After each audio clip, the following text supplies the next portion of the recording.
The poster exhibition is a key part of the AMEE conference. Every year many people are able to submit posters on different topics, and they're exhibited here, as you can see, down these enormous corridors with more than 80 posters on show at any one time. They vary in size and presentation, but the poster presentation sessions are ones which are often the most popular and the most accessible for people just starting out in medical education. As we look around, though, you'll see that it's not just one avenue of posters, but many more. Another one with another 80 posters, another one, a fourth one, and over here, another side of the room full of posters on medical education. And of course, these aren't staying for the whole conference.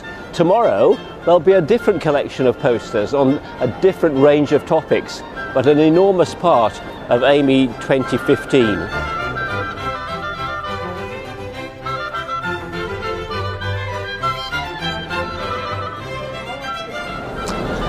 Having worked in Scotland in the United Kingdom and having visited Australia on several occasions, the role of rural and remote medical education is something which has always interested me. So among all the hundreds of posters which there are in this part of the AMEE 2015 exhibition, I've been particularly attracted to these 6 here. They're supposed to hear from Norway talking about communication skills, and the interesting thing about this is that Norway, of course, is a large country but with a big rural population. And the interesting thing about their poster is about communication and how improving communication skills has helped patients to appreciate the medical care which they've been receiving. So an interesting poster with a take-home message that training was well received, and it's something which could be transferred as a teaching approach to other teaching hospitals nearby. And then the second poster is from Queensland, Australia, which complements work done elsewhere, looking at the impact of medical students' presence in a GP consultation. Does having a student in your GP consultation slow you down, make you less acceptable to your patient or not? And they find that it doesn't. There's no significant negative impact of student presence during a GP consultation. So an interesting and well worth knowing finding from that study in the rural and remote locations in Queensland. And then the other 4 posters here are all from Thailand. Thailand has always sent large delegations of participants to the AMEE conference, and this year is no exception.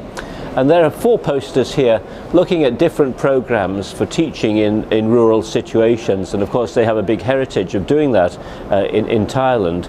So they're talking about here a different approach to medical students learning in remote and rural locations, a climate of learning which can be created in a remote location to help students learn. And in this one, the role of asking the question, how likely is it that a student who's trained in a rural location will then go back and want to practice their lifetime, their medical practice in a remote or rural location? And of course there's a lot to be said that does happen. Students do choose to go back to an area where they've trained. And that leads me to this poster here, which I think you'll have to admit is a very eye-catching poster, and it was the one which drew me over here. Everything is very easy to read, large writing.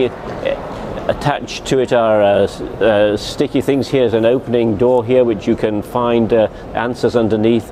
And again, looking at the question of whether training in a rural hospital, community hospital, will encourage students to go back to those areas. With a take-home message here that transformative learning technique can be used in community medicine to help students develop good attitudes to community work. I think a number of these posters are excellent in that they have a take-home sheet which you can pull out and go away and read in more detail afterwards. So a series of posters on rural and remote medical education as a taster of what's available at AMEE 2015 in Glasgow.